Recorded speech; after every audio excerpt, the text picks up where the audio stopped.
interesante escuchar acerca del pasado. También de alguna manera la hermana nos presentó el presente, valga la redundancia, los líderes y la gente que está hoy llevando adelante la iglesia. Pero quizás sería muy apropiado hablar del futuro, ¿no? Porque somos la iglesia de la esperanza. Porque está bueno mirar hacia atrás y ver cómo Dios nos guió y cómo a pesar de nuestros propios errores y a pesar de nuestras debilidades, Dios nos fue sacando adelante. Eso es muy bueno, muy rico, muy sabroso, ¿no? Sentir que hemos podido ver la mano de Dios a lo largo de nuestra vida. Pero sin duda mirar hacia el frente y mirar hacia el frente con esa mirada que Dios quiere que tengamos es lo mejor que podemos hacer cuando estamos acá reunidos. Es un momento de gratitud a Dios que nosotros queremos de parte diríamos, de la familia de la asociación, de las otras 238 congregaciones, aunque hay algunas presentes, ¿no? La gente de Ceballos por lo menos, y hay alguna otra iglesia, congregación, kilómetro, capilla también, muy bien. Entonces quiere decir que de esas 230 y largas, 2 o 3 están acá. Varela Centro, claro, sí. El resto yo los vengo a representar. Porque verdaderamente cuando alguien en la familia cumple años, algunos mandan los saludos por Facebook, ¿no es cierto? Ya carta no se usa, tarjeta tampoco. Y otros se hacen presentes para la fiesta. Así que aquí algunos estamos presentes y otros sin duda desde el corazón y desde la distancia están deseando la mayor de las bendiciones para ustedes, hermanos queridos. Pero si hay alguien que tiene anhelos de bendición, sin duda es Cristo Jesús. Porque Él no solamente ofrece las bendiciones, sino que las promueve, las ofrece, pero espera que nosotros se las reclamemos, que nosotros las pidamos. Dice Elena de White que Dios no va a hacer nada sin la cooperación del ser humano. Quiere decir que nosotros tenemos que buscar, que pedir, que reclamar esas promesas de Dios. Y yo quiero invitarles a repasar un momento en la vida de Jesús, allí en el Evangelio de San Juan, cuando Jesús, a pesar de que miraba el pasado reciente, diríamos, y veía que algunas cosas habían salido bien, Él estaba allí, en ese salón, en ese salón especial donde pasaron la última cena, ¿no es cierto? En el aposento alto, estaba allí con sus apóstoles, y ese era el fruto de su trabajo, ¿no es cierto? 3 años y medio Jesús trabajando, sí por la gente, sí haciendo milagros, sí predicando a todo el mundo, pero si había algo que a Jesús le interesaba era la manera que esas 12 personas habían absorbido sus enseñanzas, ¿no es cierto? Y Jesús le dedica toda su atención a los 12 discípulos. El presente no venía muy bien, ¿o sí? No, Jesús sabía que en pocas horas más iba a ser apresado, un poco más iba a ser muerto. Sin embargo, eso que iba a producir una tremenda crisis en esa iglesia pequeñita de aquel momento, Jesús quería llevarlo, empujarlo, diríamos, hacia el futuro. Quería ayudar a sus discípulos a que miren un poco más allá. Porque a veces si uno mira el presente, el pasado reciente, dice, bueno, no somos tantos, no somos tan fuertes. Si uno mira a veces el presente, también puede llegar a decir, uy, pero qué difícil que se ve todo, ¿no es cierto? Pero cuando uno mira el futuro, entonces allí las cosas cambian. Y Jesús, en ese momento que ya casi se estaba despidiendo, comienza a decirle a sus apóstoles, a sus discípulos, algunas de las cosas que son más importantes, porque es lo que suele hacer alguien cuando se va, ¿no es cierto?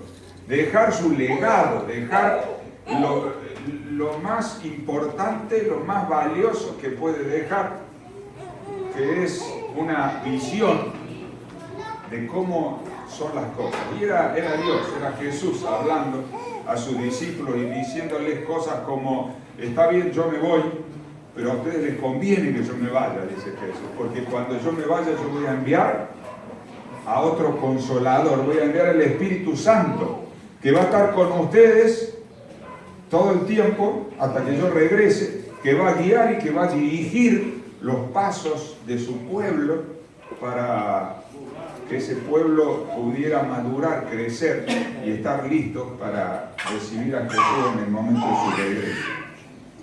Y Jesús dice varias cosas importantes, les habla del servicio, les habla del amor, les habla de la confianza. No se desesperen, dice: creen en Dios, crean también en mí, ¿no?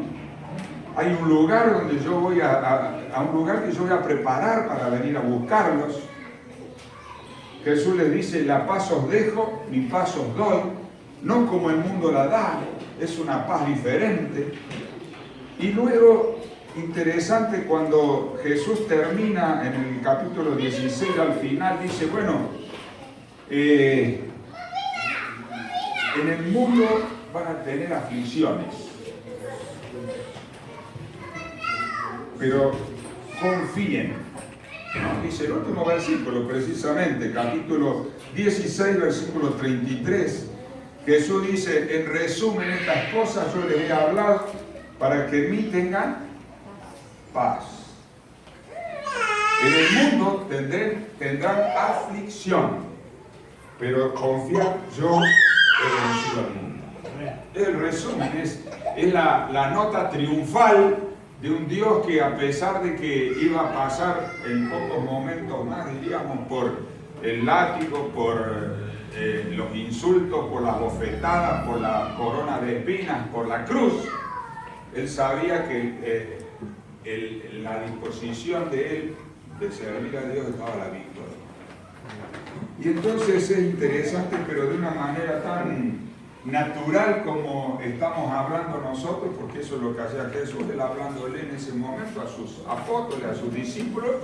Y dice la Biblia, versículo 1 del otro capítulo: estas cosas habló Jesús, y levantando los ojos al cielo dijo: Padre, la hora ha llegado. Es decir, no hubo un aquí termina y aquí empieza, ¿no es cierto? Simplemente venía hablando Jesús con sus apóstoles, con sus amigos, con sus discípulos, y levanta los ojos al cielo y sigue hablando, pero ahora ya no con los discípulos, ahora con papá, ahora con Dios, ahora con el Padre, con nuestras últimas instrucciones, porque él había estado dando las últimas palabras de ánimo, porque él había estado diciendo cosas que los discípulos las recordarían el resto de su vida. Y en los momentos difíciles que vendrían, los discípulos recordarían lo que Jesús les había dicho. Y no solo para ellos, sino que lo escribirían y lo contarían a todos, ¿no? Hasta el día de hoy nosotros tenemos esas palabras que son aliento y que brindan esperanza para nosotros. Y Jesús dice luego: glorifica a tu Hijo para que también tu Hijo te glorifique a ti. Esto es algo importante, esto es algo fundamental. El Hijo de Dios tiene que glorificar a papá. Y Jesús tenía eso muy claro en la mente. Pero también tenía claro que él no podía glorificar a papá si el papá no lo glorificaba a él. Y vamos a hablar en unos momentos de qué tan importante es esto de glorificar a Dios. En el versículo 3, saltamos un poquito, dice Jesús: y esta es la vida eterna, que te conozcan a ti, el único Dios verdadero, y a Jesucristo, a quien has enviado. Y es formidable esta afirmación, porque Jesús, que vino a darnos vida eterna, Jesús que vino a buscar y a salvar lo que se había perdido, Jesús entonces dice: miren, se los voy a hacer fácil, se los voy a decir en 3 palabras para que nunca se olviden. La vida eterna no es asistir a la iglesia, no es ser fiel en diezmos, en obra misionera, en cumplir los mandamientos. Miren, la vida eterna es mucho más simple. La vida eterna es conocer a Dios y conocer a Jesús, que es el Hijo de Dios. Muchos años después, San Juan, que escribe este Evangelio, escribe también en una carta algo que explica un poquito más este detalle. Y yo lo llevo a leer allí sin sacar el dedo de acá o una marquita, porque ya volvemos. Primera de Juan capítulo 5, versículos 11 y 12, San Juan, que recordaba estas palabras, ahora le agrega un poquito más de salsa, diríamos, ¿no? Para que la podamos entender mejor. ¿Qué es eso de conocer a Dios? ¿Qué es eso de conocer a Jesús? ¿Qué significa? ¿Tener una foto, un retrato? ¿Tener un cuadro firmado por Él? ¿Qué significa? ¿Alguien lo puede leer, por favor? Primera de Juan 5, 11 y 12.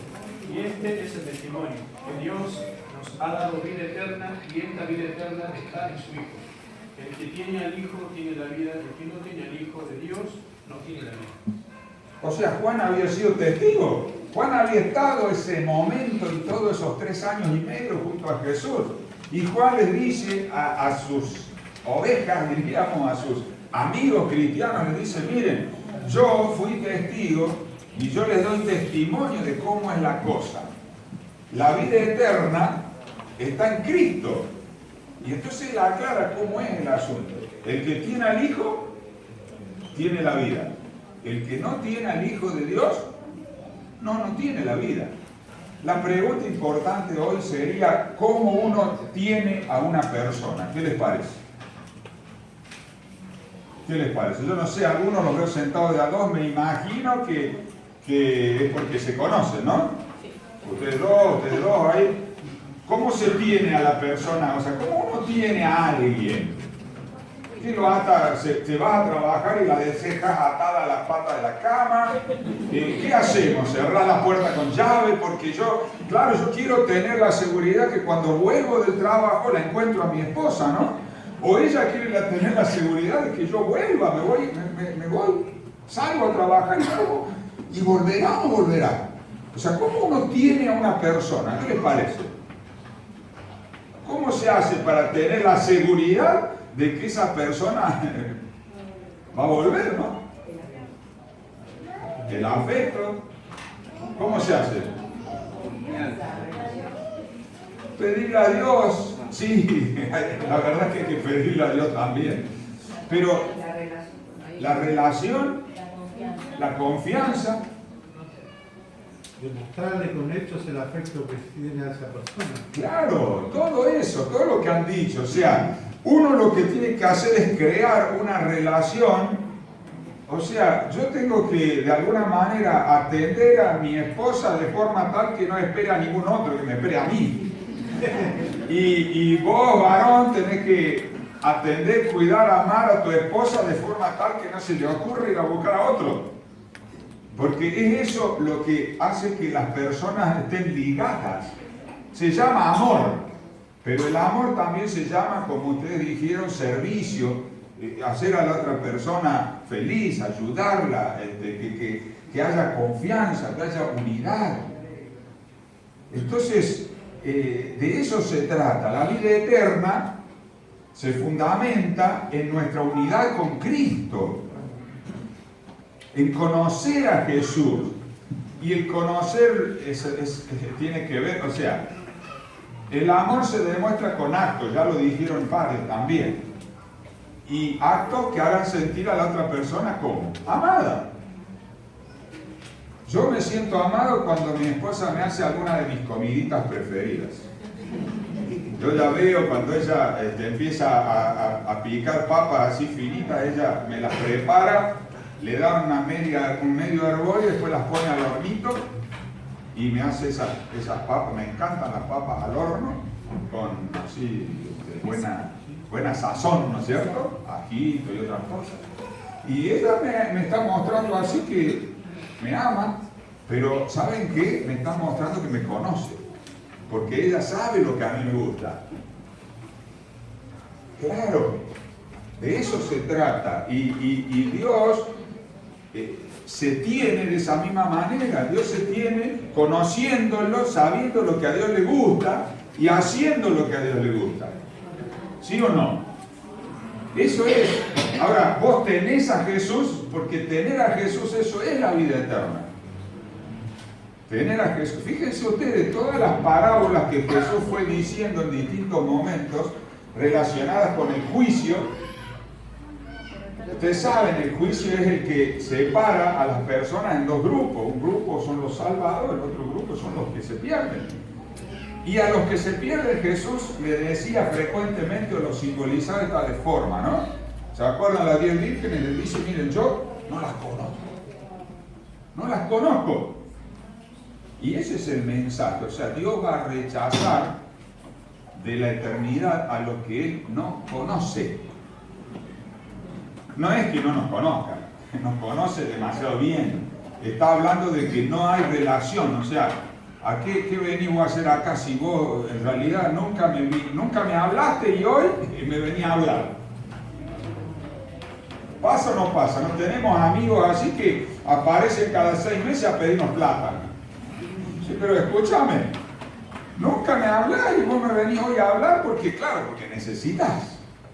Y ese es el principio de la salvación y ese es el resumen que hace Jesús de todo esto.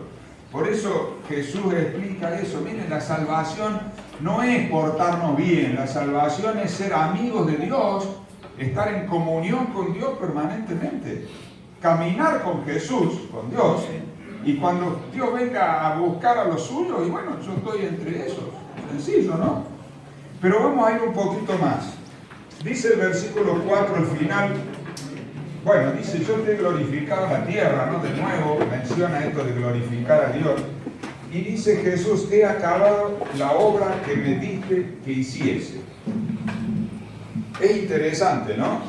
En el primer versículo Jesús dice, llegó la hora. Y ahora dice, se acabó la hora. O sea, es como medio contradictorio. Pero es que nosotros le estamos sacando la foto a Jesús en el momento en que termina una obra y comienza otra. Jesús explicaría lo siguiente, el Hijo del Hombre no vino para ser servido, sino para servir. Y a renglón seguido en el mismo versículo dice, y para dar su vida en rescate por muchos. O sea, Jesús vino a hacer una doble obra. La obra de servirnos es la obra de darnos ejemplo en realidad. Porque si el cielo, la tierra nueva, es un lugar donde reina el amor, pues también reina el servicio. Es lo que veníamos hablando. No puede existir amor sin servicio, porque el servicio es la prueba de amor. ¿Se entiende? O sea, si yo amo a alguien, lo voy a servir. El servicio es la manera de hacer feliz a los demás. El servicio es la manera de ayudar a los demás. Es como ese viejo cuento, chiste, no sé qué, del muchacho que le habla a la chica, ¿no? Y le habla por teléfono y le dice, querida, dice, si yo tuviera que ir hasta la luna para buscarte algún bello regalo, yo iría hasta la luna. Si tuviera que cruzar el mar a nado para traerte la más bella flor, te traería. Si tuviera que subir a la montaña más alta, y así, ¿no? Tipo un chamullo, dirían en Córdoba, ¿no? Y entonces, cuando se despide, le dice, bueno, querida, dice, esta noche te voy a visitar si no llueve. Charlatán. Porque el amor se demuestra en actos, no en palabras. Tan lindas las palabras, son buenas, son importantes. Pero cuando llega el momento de mostrar, ahí es donde viene la cosa. Entonces, por eso Jesús lo dice de esta manera. O sea, yo vine a dar ejemplo de cómo se ama. Y por eso estuve sirviendo 3 años y medio aquí a todos. Él sanaba, él enseñaba, él predicaba, ¿no es cierto? Estuvo haciendo una obra como la que Él quiere, anhela que sus hijos hagan, ¿no es cierto? ¿No es ese el plan de esta iglesia? No tiene que ser esa la razón de ser. Esta iglesia existe por una sola razón. Esa razón se llama salvar. Así de sencillo, salvar. Si ustedes quieren conjugar el verbo, está bueno. Esta iglesia existe para salvarnos. ¿Sí o no? ¿Qué pasa? Si esta iglesia no trabaja para salvarnos, o sea, para salvarse a sí misma, a sus miembros, está perdida. Pero también existe para salvarlos, a toda esta comunidad, porque si no tampoco tiene sentido. ¿Está claro? Por eso, salteando un poco más, dice Jesús en el versículo 6 en su oración: he manifestado tu nombre a los hombres que del mundo me diste, tuyos eran y me los diste y han guardado tu palabra. O sea, es la razón de ser de la iglesia. Jesús, cuando se despide, dice: miren, enséñenles a guardar todas las cosas que yo les he mandado. Bautícenlos. Y yo voy a estar con ustedes hasta el fin del mundo. O sea, que nosotros nos ayudemos mutuamente, porque eso es salvarnos. Y ayudemos a los que no están aquí, porque eso es salvarlos, a conocer a Dios. Ese es el desafío. Esa es la razón de ser. Y entonces, saltamos un poquito al versículo 11 y dice: y ya no estoy en el mundo más, estos están en el mundo y yo voy a ti, Padre Santo, a los que me has dado, guárdalos en tu nombre para que sean uno, así como nosotros. O sea, introduce en su oración Jesús una cuestión de vital importancia. Jesús y el Padre son uno. ¿Se acuerdan cuando el incrédulo, no, Felipe fue? Felipe le dice a Jesús, ahí en Juan capítulo 16, muéstranos al Padre y nos basta. ¿A quién no? ¿A quién no le bastaría que se nos presente Dios acá, ¿no es cierto? Y nos diga: sí, están en la iglesia verdadera. Sí, tienen que hacer esto, esto y esto. Estaría bárbaro, ¿no? No necesitaríamos estar explicando nada porque el Dios estaría explicando. Pero Jesús le dijo otra cosa, no le dijo: está bien, te lo muestro. ¿Qué le dijo? Escúchame, le dice: Felipe, me viste a mí y me pedí que te muestre al Padre. El que me vio a mí vio al Padre. ¿Saben por qué? Porque cuando uno es verdaderamente hijo de Dios, cuando alguien te está mirando, está viendo a Dios, ¿o no? Porque así como es el Hijo, es el Padre.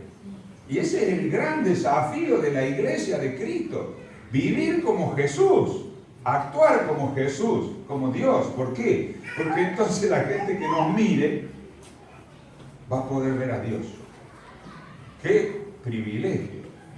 Y también qué responsabilidad increíble que Dios le da a sus hijos, hermano. De hecho, la palabra cristiano significa pequeño Cristo. Claro. Es que al principio es como que los cristianos aburrían. Y ahí dice que en Antioquía le pusieron el nombre por primera vez porque estaban todo el día: bueno, pero Cristo hacía esto, Cristo decía aquello, Cristo es así, Cristo es así. Y entonces, burlándose, le dicen: estas son unas cristianas. Y cuando escucharon eso, los hermanos de aquella época dijeron: sí, eso justamente, somos cristianos. ¿Se dan cuenta? O sea, lo que era un insulto terminó siendo una medalla, una condecoración. Que la gente nos confunda con Cristo es lo mejor que te puede y me puede pasar, ¿sí, hermano? Así como dice Pablo: ya no soy yo quien mora, sino Cristo en mí. Tal cual. Ahora, Jesús sigue hablando y dice en el versículo 13: pero ahora voy a ti, le dice al Padre en oración, y hablo esto en el mundo, todavía estoy acá, para que tengan mi gozo cumplido en sí mismos. Hermanos queridos, lo único que le da plenitud al ser humano es esa plena comunión con el Padre, esa identificación con Papá. Eso es lo que le da pleno gozo al ser humano. Por eso es tan importante que nosotros veamos como meta, como objetivo, No ser como el pastor de la asociación o como el pastor local, no ser como el anciano, ser como Jesús. Porque este pastor y cualquier otro ser humano que ustedes tomen como modelo, tenemos, ¿qué cosa? Limitaciones, defectos. Y yo puedo decir, como decía San Pablo, el bien que quiero hacer no me sale, la verdad, no me sale. Y al revés, el mal que yo no quisiera hacer, eso es lo que a veces termino haciendo. ¿O no te pasa a vos? Entonces es Jesús nuestro modelo, es la unión con Dios la que nos da plena felicidad. Así que Jesús hace hincapié en su oración, versículo 15, no ruego que los quites del mundo, sino que los guardes del mal. Porque, hermanos queridos, así como se acuerdan del endemoniado gadareno recién curado, le dice a Jesús, llévame con vos, por favor, llévame con vos. ¿Y cuántas veces uno desearía eso, no? Ya está, basta, yo no quiero más problemas, más lucha. Las cosas que tuve que superar y vos hiciste esto en mí y yo acá estoy victorioso, ¿no? En ese momento el ex endemoniado estaba lúcido. ¿Y qué le dice a Jesús? Llévame. Y Jesús, ¿qué le dijo? No, ¿sabes qué? Es necesario que vos vayas a los tuyos y le cuentes cuán grandes cosas ha hecho Dios por vos. Porque nosotros tenemos que mantenernos todavía en este mundo para hacer una obra de mostrar a Jesús. Dios no te pide que inventes cosas. No te pide que le digas a la gente, no, pero vos sabés. No. Contale lo que Dios hizo en tu vida. Si Dios no hizo nada en tu vida, no hay problema, no tenés ningún testimonio, ¿verdad? Porque testimonio es eso, ¿no? Es contar lo que vos viste. No, testimonio no es inventar. Si vos vas al juez y le decís, el juez te llama y dice, así que hubo un accidente en su cuadra, ahí hubo un auto, chocó a otro, ahí hubo un desastre. Sí, le decís vos. Bueno, ¿y cuénteme qué vio? No, mire, yo no vi nada, pero me contó el vecino. No, vaya a ser, usted no es testigo. Usted no es testigo. Ahora, ¿sos testigo o no? ¿Hizo Dios algo por vos, en tu mente, en tu corazón, en tu espíritu, en tu cuerpo? De eso tenemos que hablar. Eso es lo que importa. Entonces, Jesús venía planteando un tema importante, un tema que yo escuchaba algunas cosas de la historia de la iglesia, y es la historia de la iglesia, o sea, de esta iglesia y de la iglesia mundial también, ¿no es cierto? Los altos y bajos y todas esas cosas que a veces suceden. Por eso Jesús oró por esto. Por eso Jesús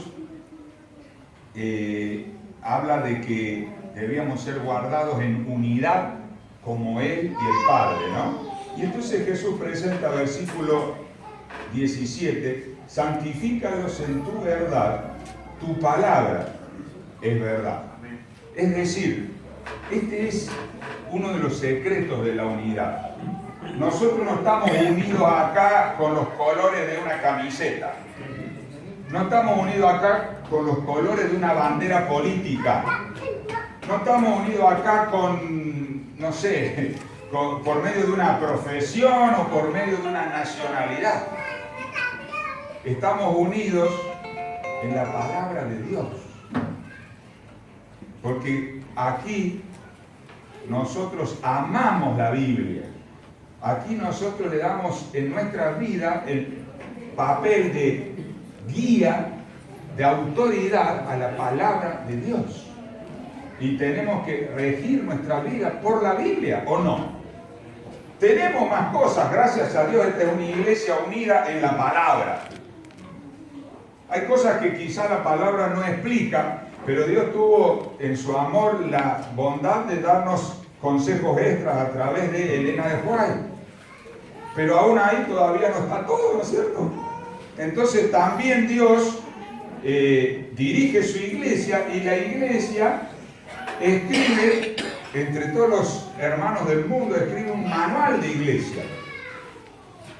Y si no está en el manual, o sea, no está en la Biblia, no está en Elena de White, no está en el manual, ¿qué tenemos que hacer? reunirnos, orar a Dios y ponernos de acuerdo, ¿no es cierto? Para eso está la junta. Es así. Eso es la unidad. Unidad en la Biblia, unidad en lo que Dios expresa, unidad en el consejo del cuerpo de creyentes. Pero claro, hay una cosa muy importante que yo tengo que decir. Nuestra iglesia cada 5 años se reúne y revisa esos manuales, así como revisa la interpretación de la Biblia. ¿Por qué? Porque como adventistas nosotros no tenemos dogmas. ¿Sabían eso? No tenemos dogmas. ¿Qué quiere decir que no tenemos dogmas? Que de pronto, en algún momento, cualquiera de ustedes al leer la Biblia dice, dice, pero nosotros este versículo siempre lo entendimos así, pero para mí es asá. Entonces, ¿cómo funciona? Sencillo. Este hermano que ve algo que nadie había visto hasta ahora, lo comenta con el resto de los hermanos y todos dicen, sí, la verdad que sí. Lo traen a la junta de iglesia, sí, es así, nosotros lo vemos así. Va a la asociación, a la unión, a la división, a la iglesia mundial. Y cada 5 años que se reúne el Congreso Mundial, revisan.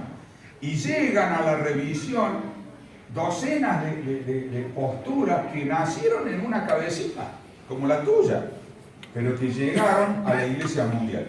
Y ustedes saben que nuestra iglesia hace 10 años que apareció una un principio fundamental número 28, eran 27.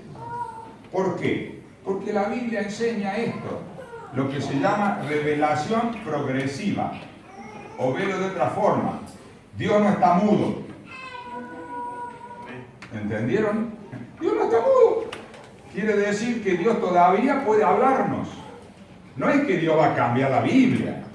No es que va a aparecer algo que diga en el cielo, ahora sí pueden robar, tranquilos, denle nomás. No es eso. Pero de pronto hay cosas que Dios quiere mostrarnos que antes no nos había mostrado o no habíamos entendido. De eso se trata. ¿Está claro? Quiere decir que el pueblo de Dios está siempre atento a la palabra de Dios. Y la palabra de Dios nos une. Nos tiene que unir.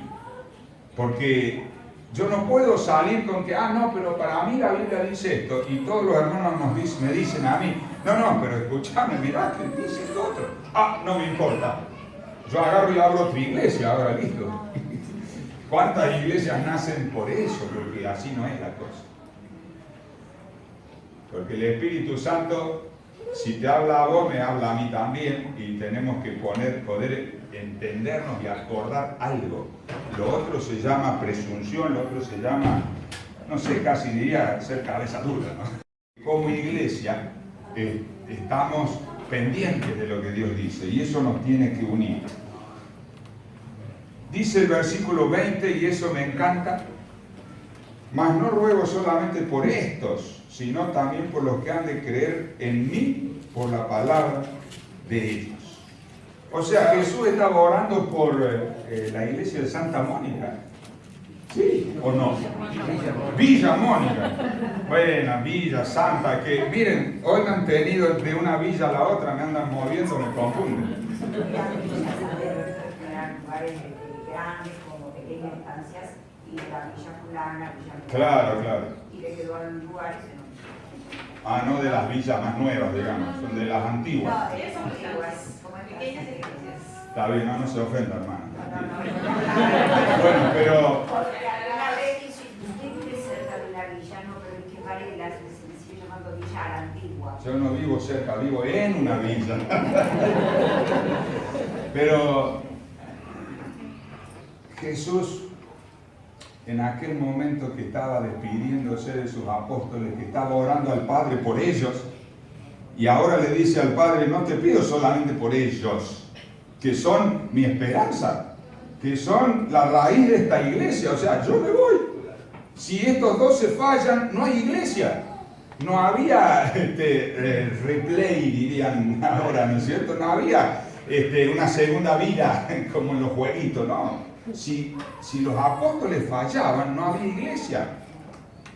Pero Dios por la fe ve hasta el final de los tiempos a su iglesia prosperando, predicando el Evangelio.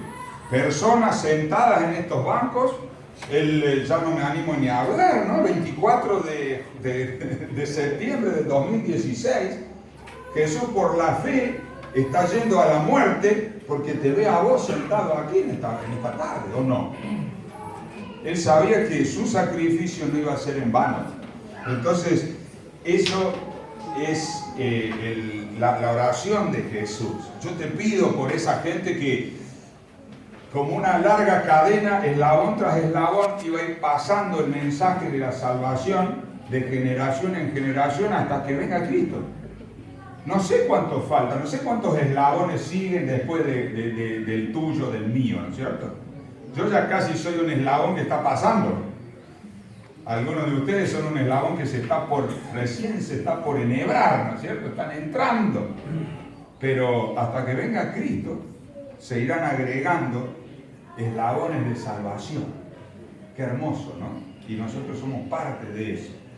Por eso Jesús dice, versículo 21, para que todos sean uno como tú, oh Padre, en mí y yo en ti, que también ellos sean uno en nosotros, para que el mundo crea que tú me enviaste.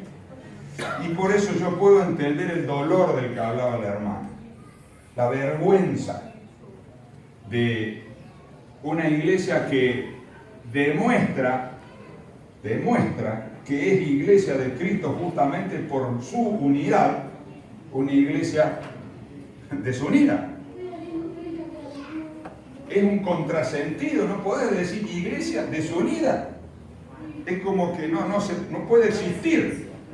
Si es iglesia, es unida, porque iglesia significa los que responden al llamado de Cristo.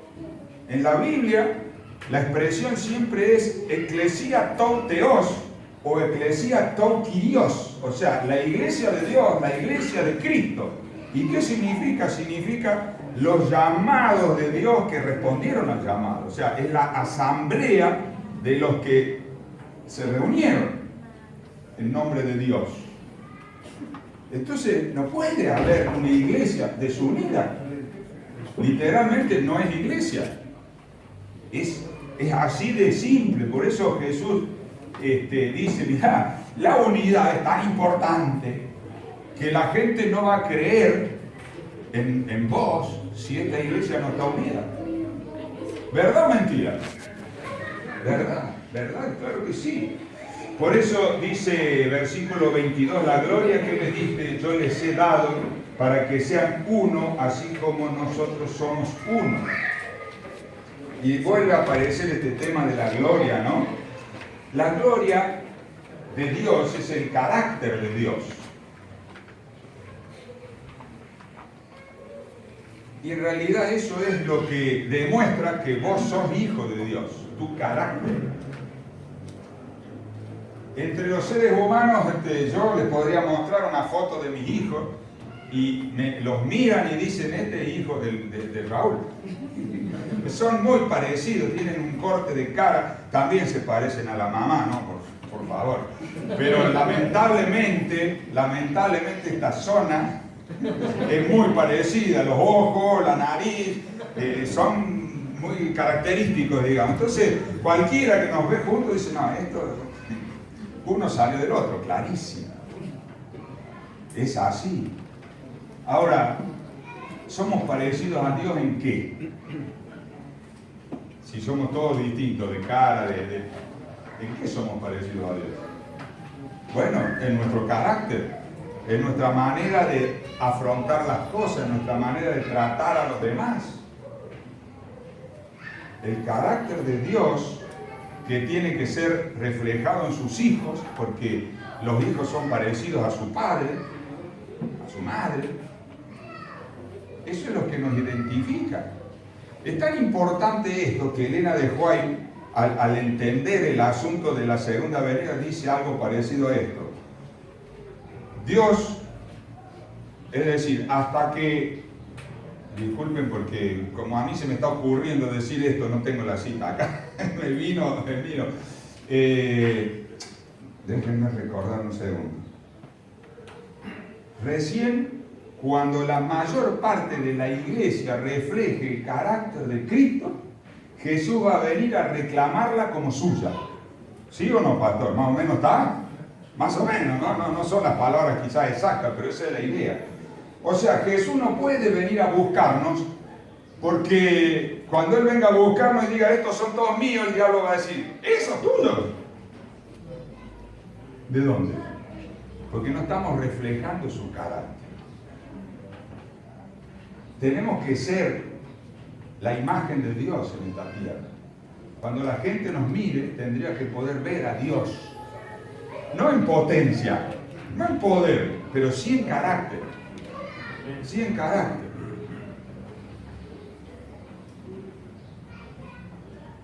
Supongo que estas niñas son tuyas, las dos, o esa nomás. Ella, ¿cómo es tu nombre? Mía y el papá. Maximiliano. Bueno, ustedes imagínense que de la escuela de Mía, ¿qué grado vas? Primer grado. Bueno, ustedes saben que ahora hacen graduaciones casi todos los años, pero el año pasado seguro que Mía se graduó del jardín de infantes, ¿no es cierto? Sí. Ahora imagínense que llaman de la escuela y le dicen a Maxi, mire Maximiliano, necesitamos que el viernes su hija venga con el mejor uniforme, nuevito y planchadito, porque va a recibir la bandera. ¡Wow! ¿Cómo se siente Maxi? Orgulloso, ¿no es cierto? Orgulloso. Y entonces él saca pecho y dice, salió a papá. Claro, si hubieran llamado y le dicen, no sabemos qué hacer con Mía, él dice, seguro salió la madre. Porque así somos, ¿no? Pero de eso se trata. ¿Se acuerdan cuando Jesús pide ser bautizado? ¿Qué hace papá? Papá declara, papá saca pecho y dice, este es mi hijo amado y yo en él me gozo, estoy feliz, estoy orgulloso, este es mi hijo. ¿Se dan cuenta? Eso es darle gloria a Dios. Por eso Jesús decía, miren, yo le doy gloria a Dios todo el tiempo. Tiempo después, cuando Jesús participa de la transfiguración, ustedes saben lo que simbolizaba la transfiguración. Jesús aceptando morir en la cruz. Por eso Dios, para fortalecerlo, para darle ánimo, envía a Elías y a Moisés. Envía el triunfo. Papá le muestra a Jesús que gracias a su sacrificio en la cruz iban a haber muchos Elías que iban a estar vivos cuando Jesús venga. Y muchos Moisés que aún muriendo iban a ser resucitados por la victoria en la cruz. Y Jesús acepta, en ese momento Jesús acepta morir en la cruz. Y de nuevo, ¿qué hace papá? Este es mi hijo amado. A él escuchen. Eso es darle gloria a Dios. Darle gloria a Dios es que Dios pueda decir, es mi hija, es mi hijo. ¿Entienden? No estoy idealizando las cosas. Es lo que pasó con Job, ¿se acuerdan? Estamos empezando a estudiar el libro de Job. Y ahí los primeros capítulos lo muestran. El diablo diciendo, bueno, acá vengo de la tierra, son todos míos. Y Dios que le dice, no, pará, momentito, ¿no has visto a mi siervo Job? Ese es mío, ese no es tuyo.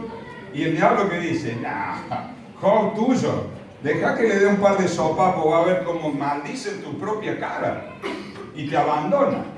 O sea, estaba diciendo el diablo, sí, Job te sirve por interés, porque vos lo bendecís, vos lo protegés. Deja que le pasen un par de cosas.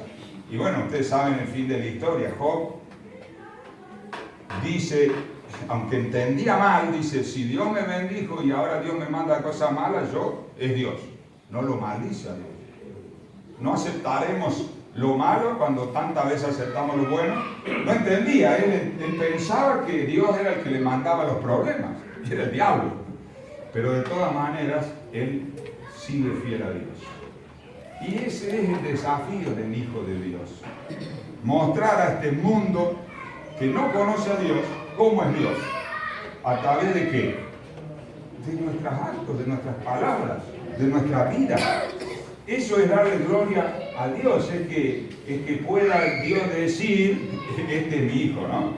Así que vamos a leer los últimos versículos. Dicen: yo en ellos, tú en mí, versículo 23, para que sean perfectos en unidad, para que el mundo conozca de tú me enviaste. O sea, así de fundamental es nuestra unidad. Si nosotros no estamos unidos, la gente va a decir: ¿quién es Dios? Si a ellos no les funciona, ¿por qué me vienen a vender algo que no funciona? ¿No te pusiste a pensar cuántos a lo mejor de nuestros hijos, por la manera que nosotros no aprovechamos la obra de Dios en nuestro corazón, se reniegan de Dios? Dicen: si a vos no te sirve Dios, ¿por qué me venía a vender a Dios? Es duro lo que estoy diciendo, pero es así. ¿Sirve Dios o no sirve Dios? Entonces, sigo leyendo. Versículo 24, Padre, dice Jesús, aquellos que me has dado, quiero que donde yo estoy, también ellos estén conmigo. O sea, es el anhelo de Jesús. Jesús quiere reunirnos, lo va a hacer muy pronto, pero todavía menciona un propósito más y un pilar más para la unidad. Dice el versículo 25, Padre justo, el mundo no te ha conocido, pero yo te he conocido, y estos han conocido que tú me enviaste. O sea, como el mundo no conoce a Dios, vino Jesús para dar a conocer a Dios. Y ahora dice: estos ya me conocen, así que son ellos los que van a dar a conocer a Dios. Yo les paso la antorcha, les paso la posta. Y termina el capítulo diciendo: y les he dado a conocer tu nombre y lo daré a conocer aún, para que el amor con que me has amado esté en ellos y yo en ellos. Así que la unidad se manifiesta a través de, se produce, se realiza a través de la palabra de Dios, pero en la práctica a través del amor, que es servicio. ¿Se acuerdan? Cuando Jesús le lava los pies a los discípulos, les dice justamente eso. Dice: tienen que amarse como yo los he amado, para que la gente sepa que yo los envié. Cuando la gente vea cómo nos amamos, va a decir: porque hermanos, o sea, yo por mi tarea he tenido que trabajar junto con políticos, médicos, abogados, mucha clase de gente. Y el denominador común es el egoísmo, no es el amor. El denominador común es: yo me salvo y de vos no me interesa. Pero entre los hijos de Dios no va a ser así, porque a mí me importa tu salvación. Porque yo estoy en este lugar porque sí quiero salvación, pero llegué a entender que mi salvación depende de la tuya, que yo solo no me voy a salvar, que nos vinimos acá a reunir para salvarnos y también para salvarlos. Así que el llamado, y yo no puedo llamar a todos, capaz que tendría que hacer eso, pastor, decirle a todos que pasen al frente, pero no vamos a caber. Pero sí que hay una representación, porque esta iglesia cumple años. Y hay varias iglesias representadas acá que han venido a traer los saludos, el cariño de otras iglesias del distrito, de la zona, que algunas tienen parentesco filial o parentesco de madre a hija, ¿no es cierto? Pero ¿no será que nosotros tenemos que mirar hacia atrás agradecidos a Dios, pero mirar hacia el frente rogándole a Dios que podamos reflejar su carácter? Que verdaderamente esta iglesia muestre que no es simplemente un grupo de gente, es una iglesia de Cristo, es iglesia de Dios. Estamos reunidos acá para salvarnos, pero también para salvarlos. Si no, no somos iglesia de Dios, no somos iglesia de Cristo. Estamos unidos en la palabra, unidos en Jesús, unidos en el amor, en el propósito de ser bendición para este mundo. Amén. Así que, ¿les parece, pastor, usted tiene que ser el primero en pasar porque es el jefe de este distrito. Pero invito también a los líderes de esta iglesia, los miembros de la junta quizás que estén presentes y los líderes de alguna de las iglesias que nos están acompañando. Porque como distrito, como líderes del pueblo de Dios, yo quisiera que nos podamos arrodillar en este lugar, en la presencia de Dios. Puede ser que vengamos aquí los líderes de las iglesias que nos visitan y los líderes de esta iglesia. Quizás haría pasar a todos. Algunos están en sus primeras armas, ¿no? Otros a lo mejor ni siquiera son parte de la iglesia, quizás no sean todavía bautizados. Pero quiero decirles que hay una noticia muy clara. En ese círculo de unidad de la iglesia, el sueldo es el mismo para todos. Así contó Jesús en la parábola, ¿no? El que empezó a trabajar a las 7 de la mañana gana lo mismo que el que empezó a las 11, a las 3 de la tarde o a las 7 menos cuarto, digamos, 15 minutos antes de que suene la campana y que se acabó el partido. Porque el precio, el sueldo, lo que Dios quiere darte es la vida eterna. Y para la vida eterna no hay medidas. No hay medida, no es que yo voy a tener 10 años más de vida eterna que vos, es lo mismo. Así que esa es la promesa de Dios. Y entonces yo quiero invitar a mis colegas líderes, pero vos también sos líder en tu casa, en tu barrio, en tu escuela, en tu trabajo, porque Dios llamó a cada miembro de su iglesia como sacerdote de Cristo, como representante de Cristo. Así que los invito a arrodillarnos, los que quieran acompañarnos de rodillas también están invitados y vamos a hacer una oración especial. Yo le voy a pedir tanto al pastor como a los ancianos ordenados que levantemos nuestra mano para bendecir a los líderes y al pueblo de Dios en este lugar. Vamos a orar. Querido Padre que estás en los cielos, aquí hay un grupo de tus hijos en tu presencia. Y mirando al pasado, Señor, podemos ver que tu providencia actuó. Que en muchos momentos, Señor, cuando nos conservamos fieles a ti, cosechamos el fruto de tu poder, de tu amor, de tus bendiciones. Que en algunas ocasiones también, Señor, tú dejaste que cosecháramos lo que hemos sembrado. Y sin embargo, llegamos a este día sabiendo, Señor, que tú has cuidado a tu pueblo. Sabiendo que tú lo has prosperado, que se ha extendido, que en estos 22 años han aparecido nuevos lugares donde se te honra, donde se te predica, nuevas familias, nuevas personas que te están conociendo y que están buscando vivir contigo por toda la eternidad. Pero en este momento, Señor, levantamos nuestra mano para que tú cumplas tu promesa, que tu bendición caiga sobre tu pueblo. Que tú muestres a cada uno, Señor, las cosas buenas que tienes preparadas. Tú, Señor, nos has predestinado para vida eterna, para salvación. Pero también quieres darnos un lugar, un papel en tu iglesia y en este mundo, para que nosotros seamos felices y para que brindemos felicidad y amor a los que nos rodean.